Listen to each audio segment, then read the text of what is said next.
Actually NSC में 1600 companies listed हैं। और एक तरीका ऐसा है जिससे आप अपनी बड़ी सी लिस्ट को एटलीस्ट एक सेक्टर तक जीरो इन कर सकते हैं।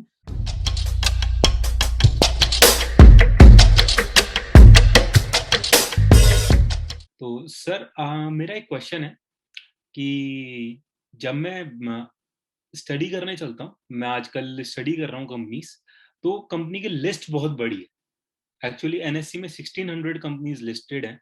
ठीक है, तो अगर मुझे चूज करना होता है तो मैं अपने लिए ठीक कंपनी चूज नहीं कर पाता क्योंकि बहुत लंबी लिस्ट हो जाती है।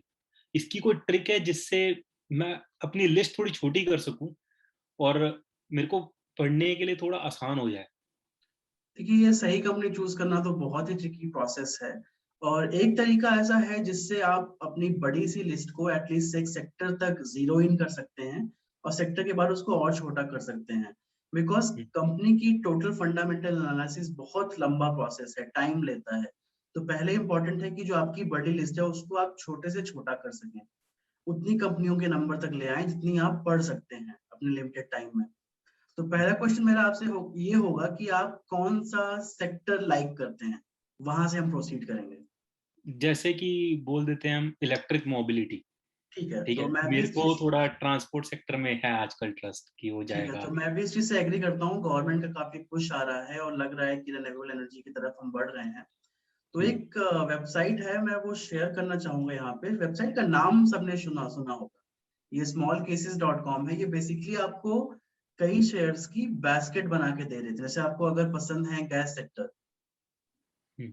तो इन्होंने गैस सेक्टर की कंपनीज का एक पूल बना लिया है। म्यूचुअल फंड में पूल में फ्रैक्शन हो सकते हैं स्टॉक्स के, यहाँ पे वो हर स्टॉक्स फिजिकली होता है, आपको दिखा देते हैं कि मैं कहना क्या चाह रहा हूँ, उससे आपको क्लियर हो जाएगा। जैसे फॉर एग्जांपल हम यहाँ पे एक्सप्लोर करेंगे क्या क्या यहाँ पे अवेलेबल है। तो जैसे यहाँ पर लो रिस्क पोर्टफोलियो एक बना हुआ है, मिनिमम अमाउंट 65,000 है, इस पर जाते हैं। स्टॉक्स एंड वेट्स दिखाता है यहाँ पर। तो यहाँ आप देख सकते हो कि ये कौन कौन से स्टॉक्स आपके बास्केट में रख के देंगे ऑलरेडी आपको। तो इतने स्टॉक्स ही प्रेफर कर रहे हैं। तो यहाँ पर हम वापस चलते हैं डैशबोर्ड पे, डिस्कवर करते हैं आपका इलेक्ट्रिक मोबिलिटी, जो आपको सेक्टर पसंद है। तो यहाँ पर ये ऊपर डिटेल सारी देते हैं कि CAGR क्या रहा है इनका, अभी तक नया है। और ऑटो सेक्टर ओवरऑल अभी लो जा रहा है, तो ये अंडरस्टैंडेबल है। तो एक लॉन्ग टर्म विंडो लेके देखेंगे। मिनिमम इन्वेस्टमेंट 31,000 है। तो ये तो स्मॉल केस की डिटेल हो गई जो हम अलग से कवर कर सकते हैं स्मॉल केस को यूज करने की वीडियो पे। यहाँ पे हमारा फोकस है कि स्मॉल केस के डेटा को यूज करके आपकी बड़ी सी लिस्ट को हम मिनिमाइज कैसे कर सकते हैं, कम कंपनियों तक कैसे आ सकते हैं। यहाँ पे ये जानना बहुत जरूरी है कि जो भी हम लिस्ट देख के लिस्ट छोटी करेंगे, जो कंपनी बचेगी वो रिकमेंडेशन नहीं है। वो कंपनी बचने के बाद वहां से उस कंपनी की हमें फंडामेंटल और टेक्निकल एनालिसिस करनी पड़ेगी। ओके। तो यहाँ पर ये अभी हमें इस चीज की जरूरत नहीं है इस वीडियो में, तो हम सीधा जाते हैं स्टॉक्स एंड वेट्स पर। तो यहाँ पर ये दिखाता है कि कौन सा स्टॉक आपकी बास्केट में मिलेगा। ये सारी कहीं ना कहीं इलेक्ट्रिक मोबिलिटी से रिलेटेड है। यहाँ पर सेक्टर्स दिखा रहा है। जैसे पहली बात हो गई, आपको पसंद है इलेक्ट्रिक मोबिलिटी, ऑटो सेक्टर। हम्म। उसमें भी फिर डिविजन्स होते हैं कि बैटरी वाला पार्ट हो गया, इंडस्ट्रियल मशीनरी हो गया, ऑयल गैस हो गया, टेक्नोलॉजी हो गई, तो क्या हो गया। जैसे अगर मैं आपकी जगह होता तो मैं क्या बोलूंगा कि जब सेक्टर आगे जा रहा है तो गाड़ियों में वो कौन कौन से सामान होते हैं जो फ्यूल चेंज होने के बाद भी एग्जिस्ट करेंगे। तो ओके। पहली चीज हो गई कि बैटरी जरूरी होगी हमेशा, बिकॉज गाड़ी में पावर स्टोर हम्म। करने के लिए बैटरी तो चाहिए होती है। यस। दूसरा हो गया जिसको हम ऑटो एंसिलरी बोलते हैं, जैसे कार में ब्रेक्स लगते हैं, गियर लगता है। तो आप गाड़ी किसी भी चीज से चलाओ, इलेक्ट्रिक फ्यूल से चलाओ, पेट्रोल चलाओ, वो रहेगा ही रहेगा। बिल्कुल। हमारे ग्लासेस हो गए बिल्कुल ऐसा हो गया। और सीट्स हो गई, सीट कवर हाँ, हो गए, सब तो वैसे ही यहाँ रहेंगे। पर कंपनियां तो काफी हैं जो सामने दिखा रहा था, बट आपकी जो 1600 की बात थी वहां से हम पहले ऑटो सेक्टर पे आए और अब हम हम्म। ऑटो सेक्टर पे इलेक्ट्रिक मोबिलिटी में आ गए हैं। तो इनके एक्सपर्ट्स ने ये चूज किया हुआ है, तो हमारा काम थोड़ा सा आसान हो गया है। अब अगर हम एक एक करके सारी स्टडी करेंगे तो व्यूअर्स के लिए बहुत लंबा और बोरिंग प्रोसेस हो जाएगा। तो एक काम करते हैं, यहाँ से रैंडम एक कंपनी को उठाते हैं। जैसे मान लीजिए मैंने गियर वगैरह मेंशन किया, तो अब यहाँ पे हमने एक रैंडमली पिक किया कि लेट से हम एंड्योरेंस टेक्नोलॉजीज को अगले फिल्टर में लेके जाएंगे।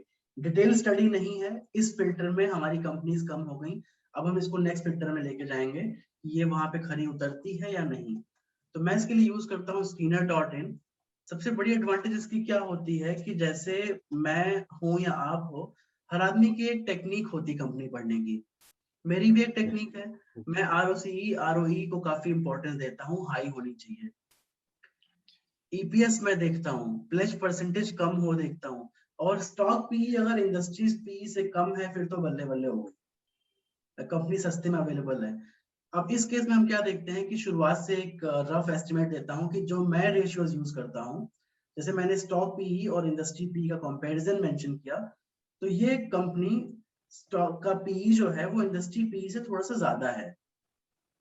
तो अगर मैं इसको इस फिल्टर से पास करता हूं तो मुझे ये चेक करना होगा कि क्या ये ज्यादा पी डिजर्व करती है या नहीं। पी के बारे में हम एक अलग वीडियो में डिटेल डिस्कशन कर लेंगे कि पी का हम इंटरप्रिटेशन कैसे कैसे कर सकते हैं। ठीक है। और यहाँ पे क्या हो गया, return on capital employed ROCE जो है वो है 21.2 एक साल का, और 10 साल का 22% है। और आरओई जो इनका है वो 19.8% है। तो ये चीजें मैं देखता हूँ, ये काफी हाई एंड पे काउंट कर रहा है, मतलब 20-30 के बीच में अच्छा माना जाता है, या अच्छा मानता हूँ मैं कहूंगा, बेटर तरीका हो गया।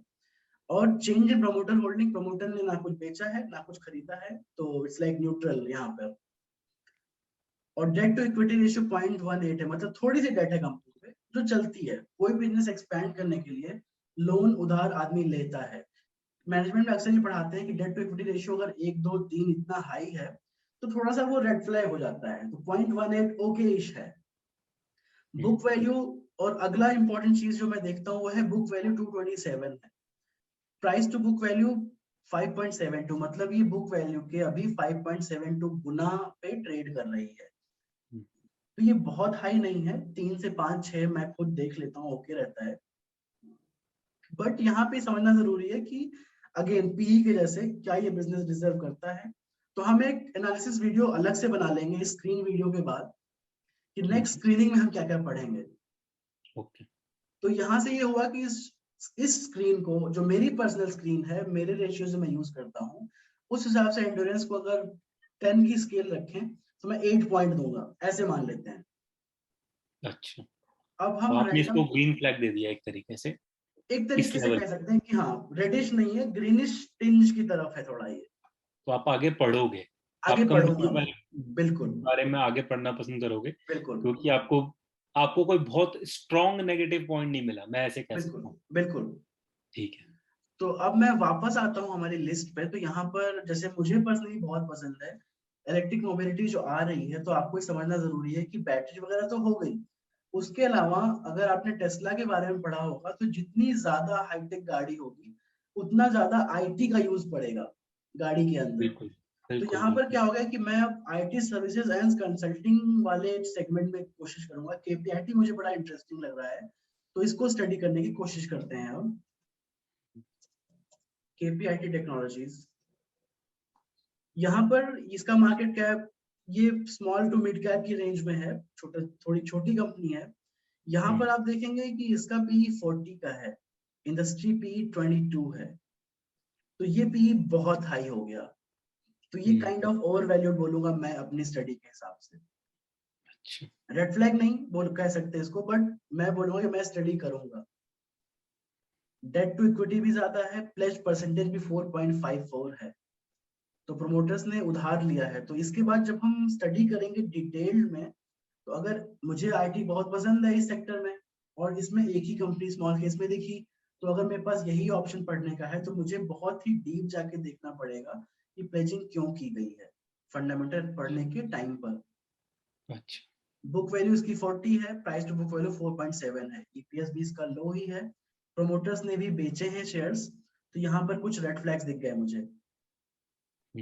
बट अगर मेरे पास टाइम है और मुझे आईटी पढ़ना ही पढ़ना है तो मैं इसमें जाऊंगा डिटेल अच्छा, पढ़ने। वरना आप ये मतलब आपका थोड़ा रेड जोन की तरफ आना थोड़ा है। रेड जोन, अगर ऑल्टरनेटिव होता तो मैं शायद वहां पे अभी देख लेता। अच्छा। एग्जाम्पल जैसे मान लीजिए कि बैटरीज की बात हो गई, यहाँ पे बैटरीज में 2 कंपनियां, चलिए ये ले लेते हैं, अमर राजा, एक्साइड। इन दोनों को हम एक बार स्टडी कर लेते हैं स्क्रीनर पर, साइड बाय साइड हम कंपेयर कर लेंगे। यस। अमर राजा बैटरी हो गई और एक अलग टैब में मैं एक्साइड खोल लेता हूँ। एक वन ऑन वन कंपैरिजन हो जाएगा कि अगर मुझे बैटरी पसंद आ रही है और 2 हम्म, ऑप्शंस हैं, तो उसमें से कौन सी मैं स्टडी करूंगा, कौन सी छोड़ दूंगा। आई ठीक होप है। कोई एक ऑप्शन मिले यहाँ से। हाँ जी। मार्केट बिल्कुल। कैप अमर राजा का मिड कैप, एक्साइड भी मिड कैप। क्या? स्टॉक पी 20 का है एक्साइड का, एक्साइड। इंडस्ट्री का हाई है काफी, 37.8 है। अमर राजा का स्टॉक पी 23 है, इंडस्ट्री का हाई है, अगेन दोनों सेम जा रहे हैं। जी। आरओसी 23.5 अमर राजा का है, 17 एक्साइड का है, ये कम हुआ। जी। आरओई 18.6 है, 12.5 है, मतलब एक्साइड के यहाँ पे रिटर्न्स कम हो रहे हैं अगर आप स्टडी देख रहे हो तो बिल्कुल। अमर राजा से। हम्म, बुक वैल्यू 230 है अमर राजा की, बुक वैल्यू से 3.5 गुना ऊपर है। 80 बुक वैल्यू है, 2.2 2.25 गुना ऊपर है, थोड़ा सा जी। सस्ता यहाँ पे पड़ा ये। डेट टू यस। इक्विटी एक्साइड में 0.02 है, यहाँ दोनों में ही सॉरी, काफी कम है। हाँ, दोनों में ही डेट टू काफी कम इक्विटी है। एक्साइड में 0.07 है, अमर राजा में 0.02 है, तो दोनों में पर ही दोनों, वही, दोनों एक्सेप्टेबल है। दोनों दोनों, एक्सेप्टेबल है, इतना तो दोनों चलता है, एक्सेप्टेबल। 1 के नीचे चलता है, ओके है। ओके। ईपीएस अमर राजा का 34.8 है, इसका 8.6 है, काफी लो है। तो लो एज इन अकेले में लो नहीं है, बट अगर मुझे चूज करना हो इन दोनों, मेरे पास 5,000 रुपए हैं हम्म। और मुझे एक ही स्टॉक लेना है, तो बेसिक स्क्रीनिंग अगर देखी जाए तो मैं अमर राजा पहले पढ़ूंगा, अच्छा। टाइम बहुत कम है। बाकी लेकिन अगर मैं आपसे कहूँ, क्योंकि मेरे को ऐसा लगा कि दोनों बड़े कॉम्पिटेटिव हैं। हाँ अगर आप दोनों को देखोगे, मतलब जो मैं स्टडी से समझा अभी तक की स्टडी में, दोनों दोनों ग्रीन की तरफ जाते हैं। हाँ दोनों में से एक, जैसे केपीआईटी थोड़ा सा रेड की तरफ जा रहा था, हाँ उसमें काफी फैक्टर्स थे, लेकिन इसमें दोनों ही ग्रीन की तरफ है। हाँ तो अगर वैसे आपका पर्सनल सजेशन ये भी रहेगा कि अगर मैं दोनों की स्टडी करूं, मुझे दोनों समझ आते हैं, तो दोनों थोड़े थोड़े ले लूं। हाँ, मैं यूजली करता हूँ, जैसे मान लीजिए पेंट सेक्टर है, हम्म। आपका ट्रस्ट अगर एशियन पेंट और बर्जर दोनों पे आ रहा है, तो ये अच्छी हम्म। स्ट्रेटजी होती है। बैटरी में क्या होगा कि दोनों लीडर्स एक तरह से हैं मार्केट में, एक्साइड और अमर राजा, हम्म। तो दोनों ले लिए। बट यहाँ पर हम स्टडी कर रहे हैं कंपैरेटिव, कोई अगर ऐसा व्यूअर है जिसको दो में से एक ही लेना है, एक ही ले सकता है, तो बेहतर चूज करना है पढ़ने के लिए, खरीदने के लिए नहीं। खरीदना है उसको आगे, हम पढ़ने की बात कर रहे हैं। ओके। तो अगर पढ़ने की बात इन दोनों में कोई पढ़ना हो, तो पहले अमर राजा पढ़ूंगा मैं, अगर मैं बिगिनर हूं तो। श्योर। श्योर, समझा मैं आपकी। इस तरह से क्या होता है कि आप स्मॉल केसेस पे जा सकते हैं, डिस्कवर पे जा सकते हैं, और आप सारे स्मॉल केस खोल लीजिए, आपको क्या चाहिए। ऑल वेदर इन्वेस्टिंग मतलब एक स्टेबल पोर्टफोलियो होगा, बहुत ज्यादा फ्लक्चुएट नहीं करेगा।